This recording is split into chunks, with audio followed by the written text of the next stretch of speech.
నమస్కారం. APPSC group 2 prelims లక్ష్యం ఇదే కదా.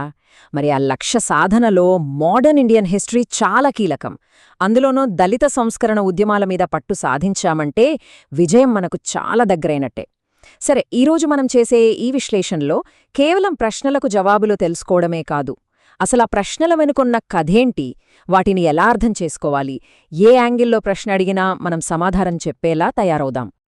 పరీక్షలో సక్సెస్ అంటే ఏంటి? కేవలం సరైన సమాధానం పెట్టడమేనా? కాదు.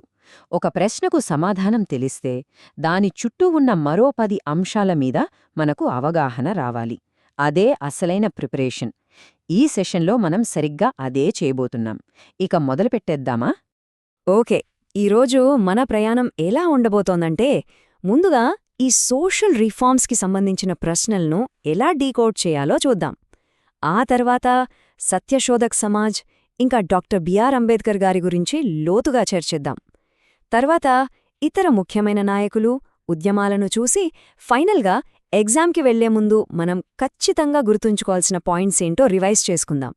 సో, మన మొదటి topic Satyashodhak Samaj.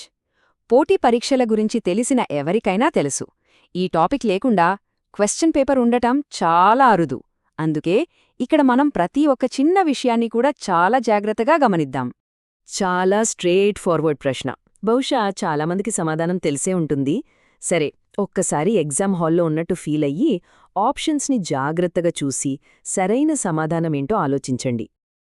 Yes, correct answer. Jyotiba Phule. మహారాష్ట్రలో కుల వ్యవస్థ మీద తిరుగుబాటు చేసి అణగారిన వర్గాల చదువు కోసం, వాళ్ల హక్కుల కోసం అహర్నిశలు పోరాడిన గొప్ప సంస్కర్త ఆయన. ఇప్పుడు ఈ ఒక్క పాయింట్తోనే ఆగిపోకుండా దీన్ని సత్యశోధక్ సమాజ్కి సంబంధించిన మిగతా విషయాలతో ఎలా లింక్ చేసుకోవాలో చూద్దాం. ఇప్పుడు ఈ స్లైడ్ చూడండి, ఇది చాలా చాలా ఇంట్రెస్టింగ్. ఇక్కడ మనం ఏం చేస్తున్నామంటే, సత్యశోధక్ సమాజ్ అనే ఒకే టాపిక్పై రకరకాల ప్రశ్నల నుంచి సమాధానాలను ఒకచోట చేర్చాం. చూడండి, ఇది మహారాష్ట్రలోని ఒక కుల వ్యతిరేక ఉద్యమం. దీని పేరుకు అర్థం సత్యాన్వేషకుల సంఘం.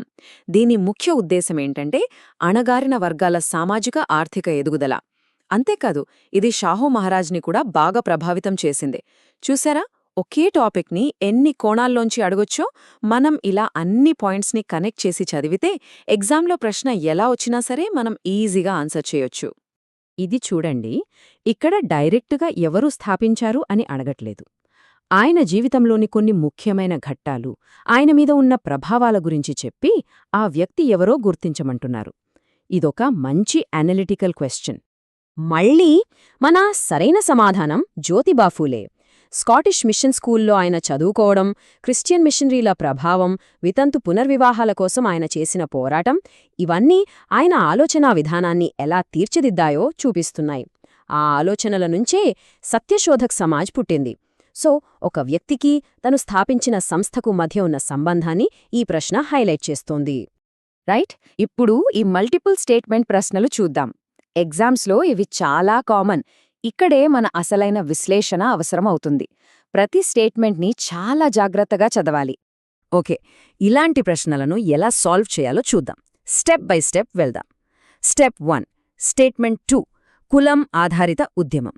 ఇది కుల వ్యవస్థకు వ్యతిరేకంగా పోరాడింది కాబట్టి ఆ కోణంలో ఇది కరెక్టే. స్టెప్ 2, స్టేట్మెంట్ 3, చురుకైన ఉద్యమం. అవును, ఇది కేవలం సిద్ధాంతాలకే పరిమితం కాలేదు, చాలా యాక్టివ్గా కార్యక్రమాలు చేసింది. సో, ఇది కూడా కరెక్టే. స్టెప్ 3, మిగతా ఆప్షన్స్తో పోలిస్తే 2 మరియు 3 అనేవి ఈ ఉద్యమ స్వభావాన్ని చాలా ఖచ్చితంగా వివరిస్తున్నాయి. అందువల్ల మన సమాధానం క్లియర్ అయిపోతుంది. చూసారా, కరెక్ట్ ఆప్షన్ బి. ఇక్కడ మనం నేర్చుకోవాల్సిన పాఠమేంటంటే, ఇచ్చిన ఆప్షన్స్లో మోస్ట్ యాక్యురేట్ అంటే అత్యంత ఖచ్చితమైన స్టేట్మెంట్స్ని గుర్తించడం చాలా ముఖ్యం. జ్యోతిబా ఫూలే లాంటి వాళ్లు వేసిన సంస్కరణల పునాది మీద ఆ పోరాటాన్ని సామాజికంగా, రాజకీయంగా ఒక మహోన్నత స్థాయికి తీసుకెళ్లిన వ్యక్తి డాక్టర్ బిఆర్ అంబేడ్కర్. ఇప్పుడు ఆయన వారసత్వం, ఆయన చేసిన అపారమైన కృషి గురించి తెలుసుకుందాం. Round table conference modern Indian హిస్టరీలో ఇదొక మైలురాయి. దానికి సంబంధించిన ఈ ప్రశ్న చాలా ఇంపార్టెంట్. ఈ ఫ్యాక్ట్స్ అన్నీ మనకు తెలిసి ఉండాలి. సరైన సమాధానం ప్రొటెస్టెంట్ హిందువులు. ఇది చాలా స్పెసిఫిక్ డీటెయిల్. ఎగ్జామ్స్లో ఇలాంటివే ఎక్కువగా అడుగుతుంటారు. సో, దీన్ని ఖచ్చితంగా గుర్తుపెట్టుకోవాలి. మరో ప్రశ్న, డాక్టర్ అంబేడ్కర్ స్థాపించిన ఒక ప్రత్యేకమైన సంస్థ గురించి. ఇక్కడ ఆ సంస్థ పేరుతో పాటు దాని ముఖ్య ఉద్దేశ్యం అంటే సహపంక్తి భోజనాల ద్వారా సామాజిక సమానత్వం తీసుకురావడం. ఈ రెండు గుర్తుపెట్టుకోవాలి. Right, the answer is Samaj Samata Sangh.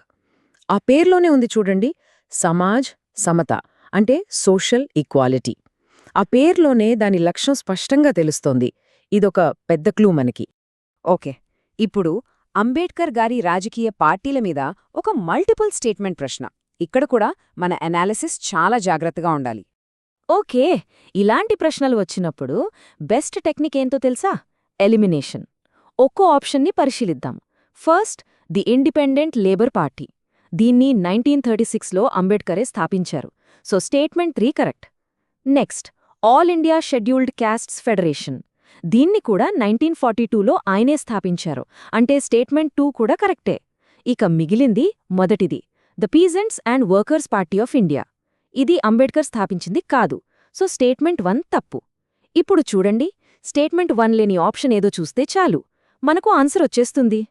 అందుకే కరెక్ట్ ఆప్షన్ బి 2 and 3. ఇది మనకి ఏం చెప్తోందంటే, ఫౌండర్ పేరు మాత్రమే కాదు, కొన్నిసార్లు స్థాపించిన సంవత్సరం కూడా ఎంత ముఖ్యమో చూపిస్తోంది. సరే, ఇప్పటిదాకా మనం సత్యశోధక్ సమాజ్, డాక్టర్ అంబేద్కర్ గారి గురించి వివరంగా చూసాం.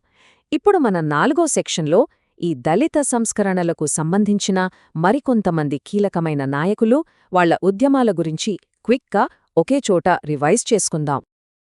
ఈ టేబుల్ క్విక్ రివిజన్కి ఒక పర్ఫెక్ట్ టూల్.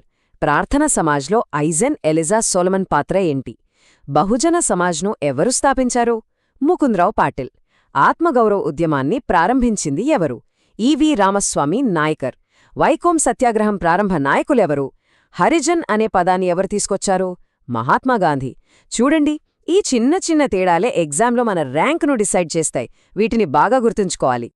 ఇక మనం ఫైనల్ సెక్షన్కొచ్చేశాం.